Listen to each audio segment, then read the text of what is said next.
ഗർഭകാലത്ത് വയറ്റിൽ കുഞ്ഞിൻ്റെ ചലനം 3-4 മാസങ്ങൾ കഴിയുമ്പോൾ അറിയാവുന്നതാണ്. പൊതുവെ ആരോഗ്യമുള്ള കുഞ്ഞിൻ്റെ ലക്ഷണമാണ് ഇതെന്നും പറയാം.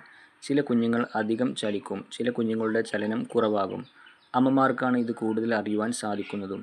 വയറ്റിലെ കുഞ്ഞ് കൂടുതൽ ചലിച്ചാൽ അത് കുഞ്ഞ് ഹൈപ്പർ ആക്റ്റീവ് ആകും, കൂടുതൽ ജിജ്ഞാസയുള്ളവരാകും എന്ന് അവകാശപ്പെടുന്ന ഒരു വീഡിയോയുണ്ട്.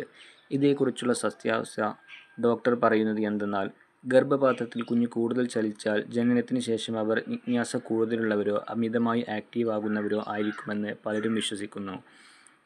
ഇത് ഒരു മിഥ്യ മാത്രമാണ്. വയറ്റിലെ കുഞ്ഞിൻ്റെ ചലനം ആരോഗ്യകരമായ വികാസത്തിൻ്റെ അടയാളമാണ്, കൂടാതെ കുഞ്ഞിൻ്റെ പേശികളും അസ്ഥികളും വളരുന്നുണ്ടെന്ന് കാണിക്കുന്നു. കുഞ്ഞിൻ്റെ ആരോഗ്യം ഉറപ്പുവരുത്തുവാൻ സഹായിക്കുന്നതിനാൽ അമ്മമാർ പലപ്പോഴും കുഞ്ഞിൻ്റെ ചലനങ്ങൾ നിരീക്ഷിക്കുവാൻ നിർദ്ദേശിക്കപ്പെടുന്നു. സജീവമായ ചലനങ്ങൾ നല്ല ആരോഗ്യത്തെ സൂചിപ്പിക്കുന്നു, ആരോഗ്യകരമായ വളർച്ചയുടെ അടയാളവുമാണിത്. നേരെമറിച്ച് ചലനം കുറയുകയോ ഇല്ലാതിരിക്കുകയോ ചെയ്യുന്നത് പ്ലാസൻ്റയിലോ ഓക്സിജൻ വിതരണത്തിലോ ഉള്ള പ്രശ്നങ്ങൾ പോലുള്ള സാധ്യമായ സങ്കീർണതകളെ സൂചിപ്പിക്കാം. കൂടാതെ ഉടനടി വൈദ്യസഹായവും ആവശ്യമാണ്.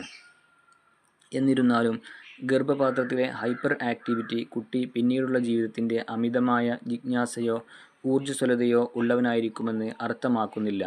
ഓരോ കുഞ്ഞും വ്യത്യസ്തരാണ്. ചില കുഞ്ഞുങ്ങൾ സ്വാഭാവികമായും കൂടുതൽ സജീവമാണ്, ചില കുഞ്ഞുങ്ങൾ ശാന്തമായിരിക്കും.